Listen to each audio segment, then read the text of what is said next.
She's fun outfits. Good dresser. Welcome to the Jose Candelario Show. Right now, I'm with Dominique Baez, another candidate that's running for the mayor of Hamden. I got them all coming in one at a time. I don't know. But this is already my favorite because she bought me a potato plant. So she knows how to get somebody with future food. So you like gardening? I am not good at it. So I'm going to say I do not have a green thumb, but I do love greenery. Okay. Yes, you'll see my logo and everything. My face is actually a tree because I'm down to grow. We're growing. Okay. Yeah. So what do you like about it? What do I like? I like beauty. I am very, very much focused on how we can beautify, how we can make things prettier, how we can make things more attractive. Yeah, and people hear that out of me, right? I want to beautify the town. I want everything to be more pleasant to look at. You seem to be a Renaissance woman. You know a little bit about a lot of things. Is that because of you got like a natural curiosity? Are you going down rabbit holes at 2 o'clock in the morning on Google, or where does it come from? First of all, I know a lot about a lot of things. Second of all, yes, I am a listener. I'm a listener. I talk a lot, but I listen a lot. And I believe that we can always learn from one another. So when someone is telling me something, I'm taking it in 100%. I'm trying to figure out what that means, asking questions, and that's important to me to try to discover more, whatever that might be. Okay. All right. Where are you from? I'm from here. Yeah. I'm a lifelong Hamden resident. Yeah. I grew up in Whitney Avenue. That's where our first house was. And then my parents went to the Paradise neighborhood. They still live there next to the golf course and the country club. Not to say we're members, but we live in between there. and my husband and I bought a house in right on the borderline between New Haven and Hamden, right next to the Southern Connecticut State University. We're on Burke Street. Okay. Yeah. Very nice areas also. Yes, yes. I love it. We want walkable. We want, quite honestly, we want to be able to get to Barbara's. Yeah, I want to be able to walk my 2 blocks to get some coffee and eggs. Yeah. That's how close you are to that? Yeah. We walk to Barbara's all the time. My baby, she was going to the daycare in the Keefe Center right next door until last week. Now she's in kindergarten at Church Street. Congratulations. Thank you. Was there a brunch party for first day of school, or do you miss the little one? Oh, my baby, she's like, first of all, she's a nerd. She does great in school. She loves school. She's like, baby academic, very organized, and she's excited to be in kindergarten, where me as mommy, I'm looking like, oh, big girl school. I was walking her and she had the big person backpack. I was like, oh, all these things she must carry, but she's fine. She made it. She's much less emotional than I am about it. They always are. Yeah. You overestimate their ability, underestimate their ability, and then you overestimate your strength. You know what? I did not overestimate it. I knew it was going to be boo-hooing outside that door, but yeah, I hid them appropriately, but I knew it was going to come. Yeah, I said, this is no way I'm going to go without a tear on this thing. Hamden I feel the same way about New Haven, because people always poo-hooing where you are, right? But I feel like New Haven is a great place to raise a family. Hamden is a great place to raise a family. Is that why you chose to stay around, or?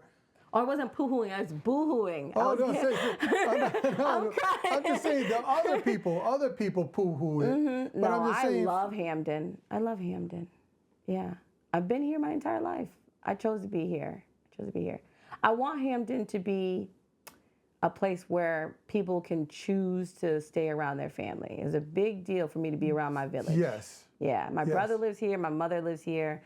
We live 10 minutes away from each other in a little triangle. I always have a babysitter for my kids, and I always am able to, the dog needs to be somewhere or something like that. I want to keep Hamden affordable so we can have multiple generations stay here. The idea of keeping Hamden affordable is I don't know how easy it is. I mean, I'm going to give you the same question I'll give almost everybody. We're in a time where everybody is going after these luxury apartments. They're going after luxury high-end stores. Everything is catered to the top 10%. Is the economy viable catering to the 80% of us that are just regular degglers, because there's no middle or lower class? It's just literally us at the bottom. So is there room for economical growth in Hamden for this 80% of us. We have to do work to make sure that happens. We have to be able to build and grow without gentrifying, right? You do that carefully. You do that with a full-on plan. I don't know if you heard me say this before, but in my day job, I train people. I get people jobs in construction, careers in construction. And I really, truly believe that Hamden needs to be on the lookout and be ready to plan for workforce development, get people jobs, have economic development on the person-to-person level, so that when we are building housing and when our housing starts to open up, when we have houses for sale, when we have places for people to live, that we are also getting them jobs so that they can purchase those things. And on the other hand, when we're building that housing, we have to be sure not to leave out our residents. We don't want to leave out those children of the moms and dads who are now looking for apartments or houses. Look, that's the issue right now, is that there are two things I see people building. Mm-hmm. High-end luxury apartments and storage units. No. I'll take the building in Hamden. I will take it, but I want it to be careful, and I want it to match the character of each neighborhood, and I want the community to have input on it. Right? So when I'm saying, okay, here's a blank spot here, I'm asking the community, what should be here? What are we about to put right here? We need housing for our young people coming out of college, our young people who are going straight to work, our young people who are moving out of their parents' houses, and we need housing for the seniors who are saying, I can no longer maintain my 2 stories or my 5 bedrooms or even my 3 bedrooms. I need to have a senior housing that's one level. We need to be making all of that conscious of what those neighborhoods are saying and plan it accordingly, or else we are going to leave out our regular Hamden residents who have been here for decades. And they're leaving in droves. They're going back to the Carolinas. I mean, people cannot retire here. You've seen there's a mass migration taking place, especially amongst black folk, even Hispanics. I mean, brown folks are trying to move back down to Orlando, or they're trying to find anywhere that's cheaper than here, finding that everywhere is expensive. But we have to see where it is, right? So if I look at my parents' block, they live on Hill Street. Hill Street, when I first got there with my parents, we were the only black family, right? It wasn't many of us. Now I look at the neighbors and we're surrounded by folks who are all sorts of colors, brown, black, all in between. And that wasn't the truth back then, it is now. And where there's migration going down to the Carolinas, there's also migration getting to Hill Street. And I welcome it, but I also want to make sure that when those folks get a little bit older and their kids get a little bit older, that there's a place for their kids to also stay in Hamden, and those older generations also stay in Hamden, and that we don't start to tax them too much that they have to leave, and that our other neighborhoods have a grocery store. Well, what kind of jobs are you going to give them? Well, because you're saying, we want them to stay, but it's turned our economy, unfortunately, there's only 2 or 3 jobs available. You either work for the government, you work for a university, and who else is there? I'm going to say I am a construction trainer. There's construction jobs. There's always construction jobs. But nobody wants a trade job anymore. Sir, I have to disagree. I don't want to be a plumber. What are you talking about? I don't want to do none of that stuff. No trades. I'm a new millennial. I don't want to get my hands dirty. I come from a family of plumbers. There are still people who want to be doing it. And it's great money. It's great money, your own hours. I say this all the time, right? So my brother's a plumber, my dad's a plumber, my uncle's a plumber, everyone's a plumber. And you don't have to solder anymore? You don't. You got some shark bites, you're good to go. And I say this because I train people in construction. I went to university. I went to Yale, right? 4 years, right? I left Yale. Yale don't help you get a job. After Yale, I start working for my organization, right? If you look at my trajectory, where I spent 2 decades in this industry versus my brother's trajectory as a plumber for 2 decades, who's making more money? Who's making more money out the Bend? Who's making more money out in the world? It's definitely the plumber. It's not me. Who chose to work for He's already ready to retire. He's doing. He said I retired already. I'm going to say I'm very proud of him.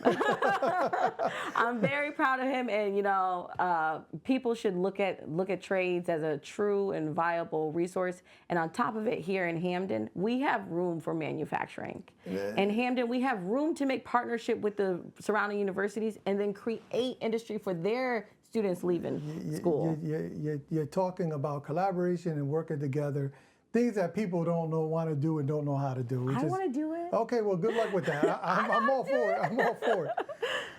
What do you do for your pastime? I mean, you go outside of gardening, or pretending to be a gardener. I saw that. I'm like, just put it on the record. I am not gardening for real. I'm looking at other people gardening with me, right? My daughter's a gardener. She's 5 years old. She got a little shovel and some seeds for Easter. What do I do for my hobbies? I don't know. They're pretty wide, right? So I'm a textile artist, I could say, which really just means I knit. Okay. And sometimes I sew, but not to patterns. I'm a freestyle knitter, right? Wait a second. There's no freestyling either. What do you mean? You follow a pattern. No. So as you're knitting 2 or 3 different styles? Yeah. Yeah. Into the same. And I'm. But you're not making. What are you just making? Just blankets? Because you're not making gloves or anything, are you? Sometimes a hat, sometimes a shirt, sometimes a hoodie, whatever it might be, right? Something interesting. So you know how to make sleeves. You can make the torso, the hoodie. You can make the parts. Not well. So I make this comparison. So my husband, right? My husband is he's like a engineer kind of mind, very structured. He loves to learn a new skill and follow it. So he's great at sewing to patterns. He'll make you a whole suit, a whole dress to a pattern. He will knit you something really interesting, a full outfit to a pattern. He has to have a pattern. The other day he was, last year he was translating a pattern from Scandinavian or something like that so that he can knit it. It was very intricate sweater, very nice. Me, I would never follow a pattern. I'm over here, let me feel it out. Let me use the big needles. Okay, now I want the small needles. And you can see it in the outfit. It looks like a little weird, right? But but I enjoyed myself and I like to talk about the process. And yeah, that's what it means to be an artist. You're a little funky sometimes. Okay, all right. You're here, there, and you're literally everywhere with it. Mm-hmm. And I make jewelry. And you make jewelry. Okay, well, so you're free flowing with that too? Of course. Diamonds. The hardest part of making earrings is that you have to make a second one. I like this one. I don't need another one. You gotta duplicate it. You gotta make 2 of the same. I make it eventually, but it takes a lot of my mental power to be like, I want to do a little funky something on the left side. Yeah. Okay. All right. So 2 sides don't have to match. You know what? Why do we have to match? We're all different. We're gonna call it the Baez Eclectic Collection. Nothing matches. If you're interested in it, I'll make you a pair. Okay. I'll take a pair of earrings and a bracelet not to match. How's that? Okay. As long as it's in the same colorway. Mm-hmm. That's all they can be. You know I like to give a gift. Don't tell me. So y'all see me on the show with some asymmetry. You know what's up. Asymmetrical with the wrist bling. You already know where I got it from. Have you always been like that? Like, like nonconformist, just free spirit, or? Yes. Yeah. Your parents had a problem with, telling you? No, my parents are nonconformists. Oh. Yes, okay. yes. I would even say I'm more of a rule follower than they are, but very much so my parents were like, okay, well, what's the rule? Doesn't make sense. If it doesn't make sense, we're going to break it. We're going to do what makes sense. We're going to do what's going to be best for the family, what's going to happen, what's going to move us forward. And I always listened to that, but also was really interested in what the rules were. What are these rules? I'm going to work from the inside. I'm going to go change the rules from the inside. I don't have to break them. I could go change them. Okay. Which is why I always knew I was going to be a legislator. Oh, well, damn. I mean, I wanted to be a fireman, so they look at me now. But you putting out your own fires. Are you a spiritualist? I mean, you're very insightful. I mean, who do you get that from, mom or dad? Grandma. Grandma? Yeah. Ah. I am, my grandma's baby, my grandma Jean. She's no longer with us, but she was, very important in my life. Very much a part of my formation was listening to her and understanding how connected we are. So when you have to make a decision, is there something that she used to say that pops into your head when times are tough or when you're being challenged a little? She said, never reject prayer Always ask for guidance from Jehovah and stay sweet. Oh, wow. All right, I think well, around me, you got 2 or 3. So that's not going to put out which 2, but you got it. I can see that. Yeah. I can see that in everything that you do. You face things with a certain level of positivity. Is that just a natural thing for you, or do you have to recenter yourself to make sure that you're still in that positive zone? I'm human. Yeah. I try to always lead with positivity and have all my interactions be positive, right? But there's you hear things and it hurts you a little bit and you say, okay, let's recenter. Let's recenter. Let's see what it is. Let's go back to my husband, my base, my family, and talk about it and let them guide me and be a part of covering me, right? Mm-hmm. I very much appreciate my village because they do have to, do that repair sometimes. But it allows me to go back into the world and bring positivity. It allows me to have those interactions that lead to something good for other people, right? Mm-hmm. When I'm on council, I'm the president of council, you get a lot of critiques. You get a lot of things that are constructive criticism, but it might, if you're not careful, it'll sound like an insult. If you're not careful, you only hear the insult. You can't only hear the insult. You've got to hear what the constructive critique is in there and use that to better yourself and move the thing forward. People get lost in personality politics. That's what I say. You get lost in personality politics, you'll miss the product. We got to care about the product. What are we going to do for the people? Not so much how are we going to do it and who we arguing with and what's the tumultuousness beforehand.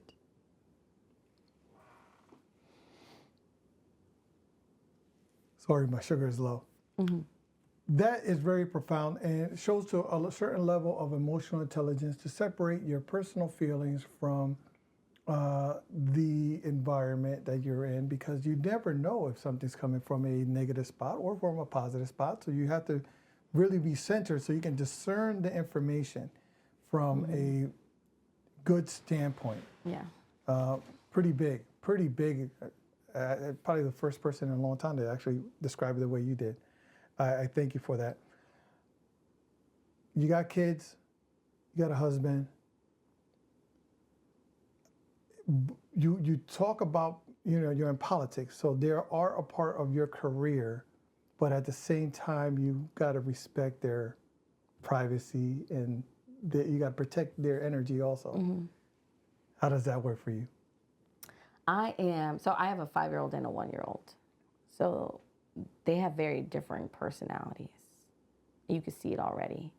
One is, she's loud, she's extrovert, she's ready to wave, hi. One, I can see it already. The other one, she's very methodical, she's organized, she likes a to-do list. She's going to be type A. And when I'm raising my girls and they're in the public eye, like we have been, right? Because I've been a councilwoman since 2019, right? Beginning of COVID, councilwoman, had my baby. There's a lot going on, but they've been in the public eye this whole time.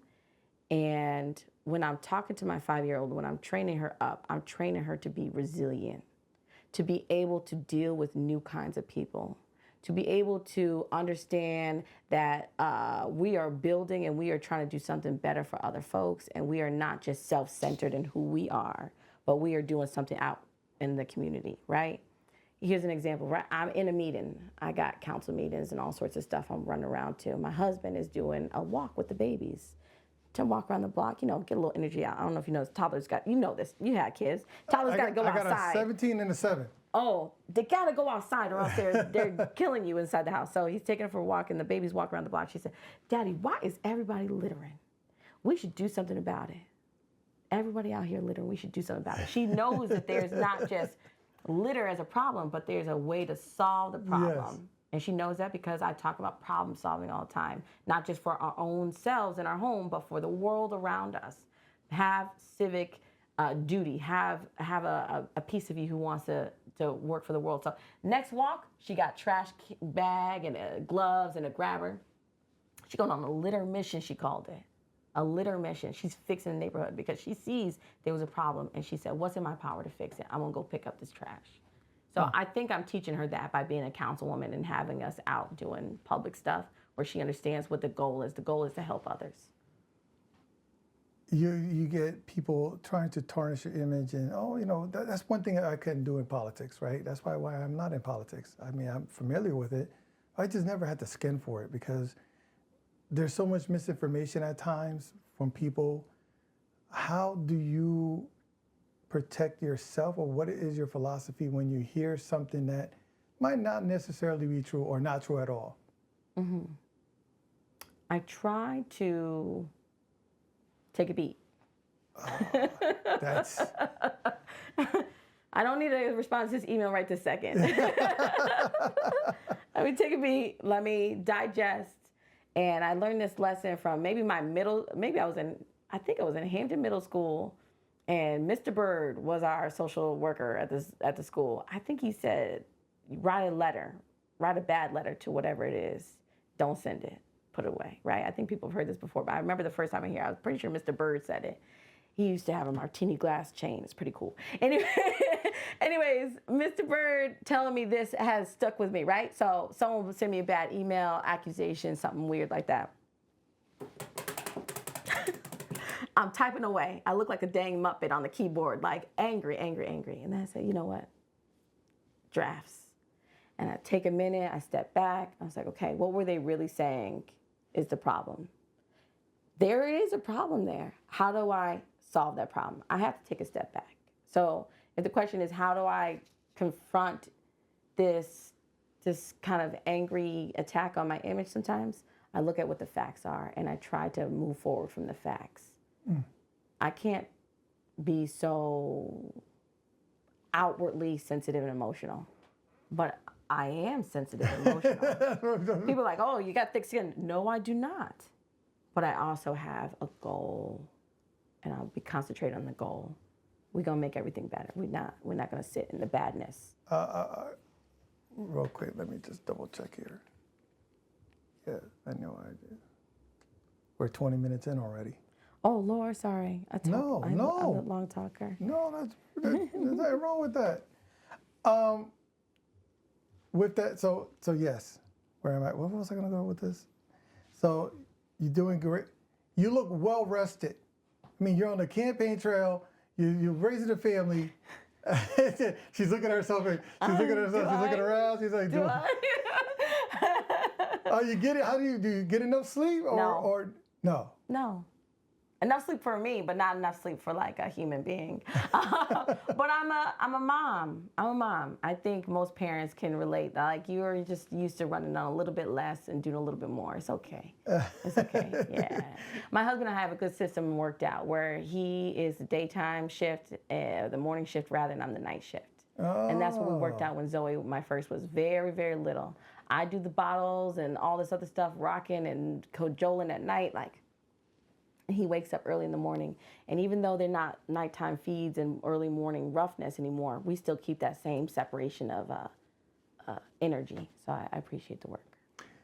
Let's play fact or fiction. Okay. Fact or fiction. All right. We had a dialogue off camera earlier, and I'm going to revisit some of the topics.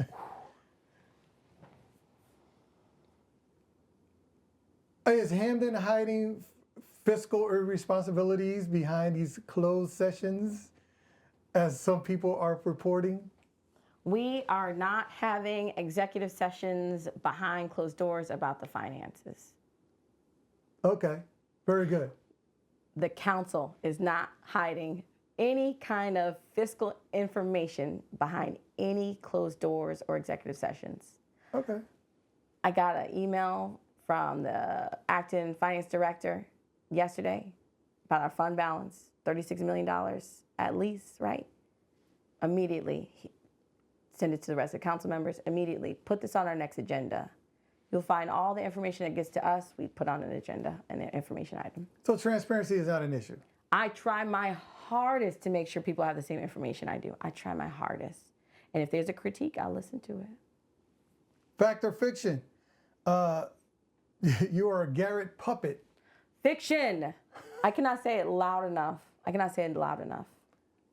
have any strengths. Give me an example of something that you questioned Garrett on, that she proposed or brought to the table, and you were like, let's have a deeper discussion about this? She really wanted to hire a chief of police that had been in our department for a very long time. And I was of the thought that we should have new blood and folks that were more community policing minded. And that was a big split for us. Yeah. Hey, the way you make it sound like you lost your bestie over this. Nope. I'm going to say that we're colleagues, and we are colleagues that came into our, 2 terms ago, row A together with a shared mission.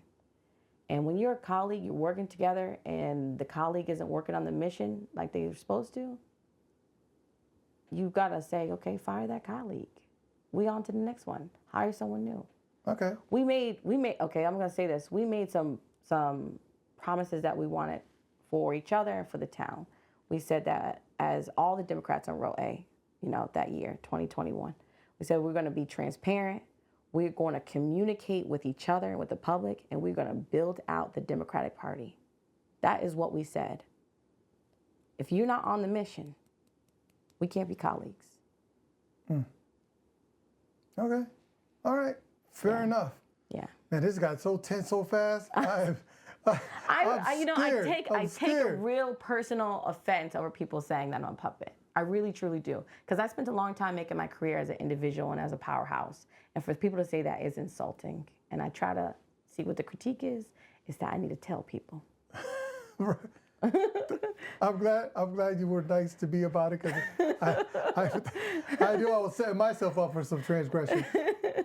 I'm sorry. No, it's good. There's nothing wrong with that. I'm not offended. I mean, I'm here just to propose a question in a very light manner, because it's, as I'm interviewing and we talk, right? We talk to different people. And so there's certain things that like, I was like, wow. I was like, I personally don't feel that way. Like, I didn't get that from that person, because I was at the meet and greet and I kind of got a feel for everybody that was there. So when you hear things about people, you're like, really? That doesn't match. How important is it for people to go out there and get to know the individual one-on-one versus what is being said? I mean, it's a huge disparity between the two. Yeah. So I've been spending a lot of time on the doors.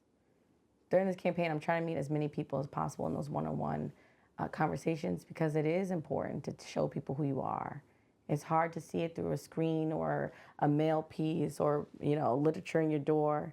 I'm begging for people to open the door when I knock. And I'm telling you, I'm knocking a lot of doors because I want people to meet me. I want people to meet my team, because the people I'm saying I want to go in with, they're colleagues.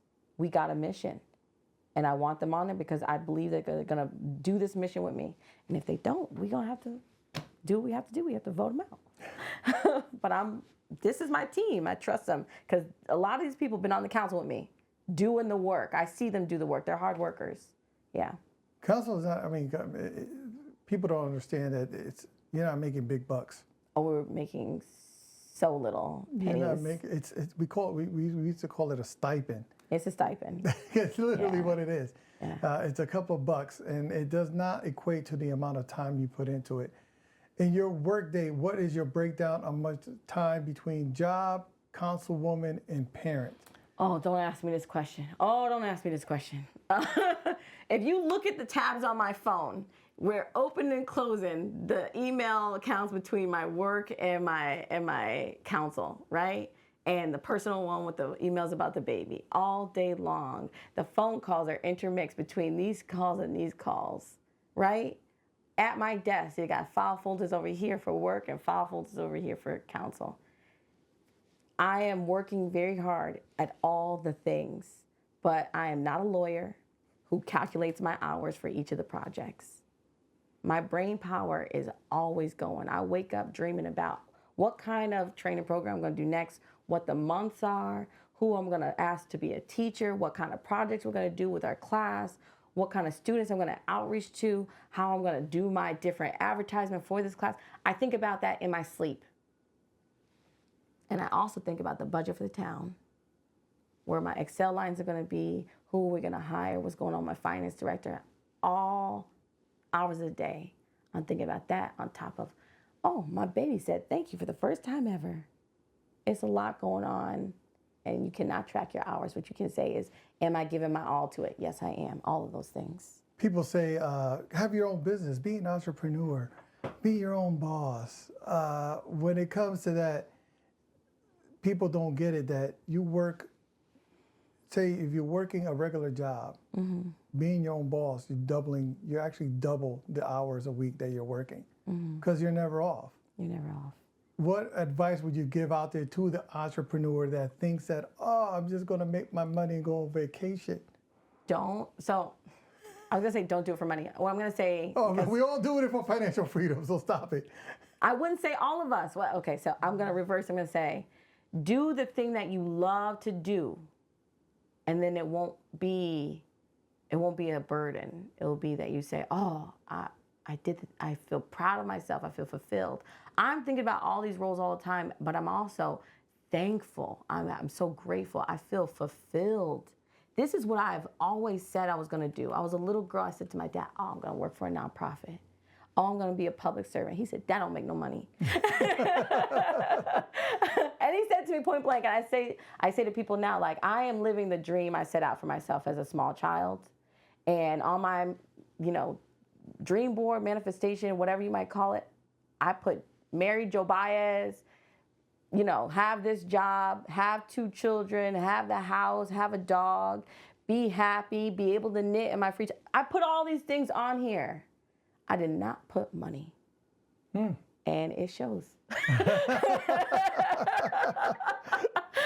Be careful. I said, Joe, I hope you put money on yours. Be careful what you wish for, right? Because like when you're creating your vision board, right? The vision board is powerful. People underestimate the power of the vision board because if you don't put it, you can probably also give me something in regards to envision the smallest of details. Right? Like even when you're seeing something, because you were saying when I'm playing in the next score, I mean, you're like detail oriented and down to the nibs and nubs of what it is that you want to see happen in your vision. You're right. I can tell you what I prayed for my daughter, right? My firstborn, I said, I wanted her to have long, lots of, so many curls, lots of hair. I wanted her to be so smart. I wanted her to be understanding of the people around her. I wanted her to be resilient. And those things happen. She's only 5, but I see them in her. And I said, oh my goodness, Jehovah is so amazing because I'm going to cry because she is exactly that person. And then I said, oh man, I forgot to dream for the next one. I'm pregnant. I was like, Jehovah, just make her really, really nice. And she is the nicest, sweetest little baby who smiles all day long. And I was like, prayers are really powerful. And I'm telling you, I'm grateful. I'm fulfilled. I'm happy because I have them. Yeah. Family. Yeah. And a beautiful husband too. Career, great husband, support system. Very, very important to have that person that's there to at least listen. Yes. He does so much listening. The good ear. Even when he's got his eyes closed, he's still listening. Yesterday was his birthday. Oh. Yes. And we was at the Legal Women's Voters Forum and on his birthday.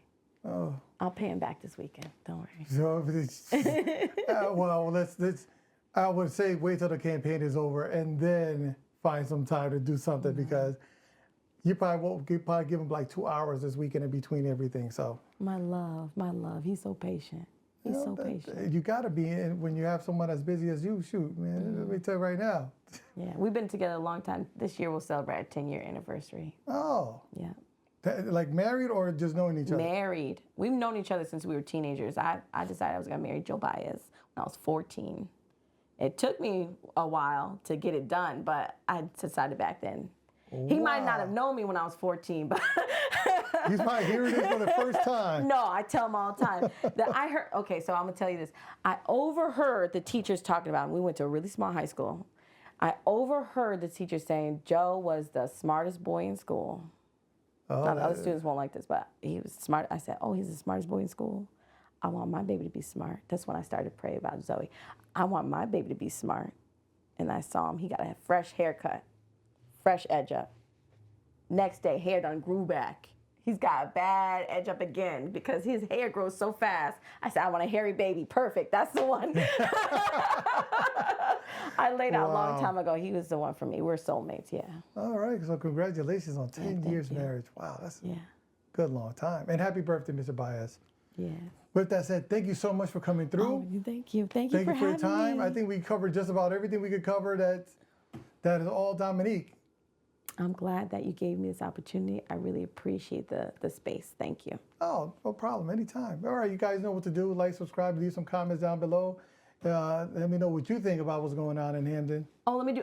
And if you want to know more about my platform, biasforhamden.com, or just call me up 203-927-2755. That's my personal number. Well, it's been up on the screen this whole time. So, and with that said, thank you very much, Dominique. Thank you.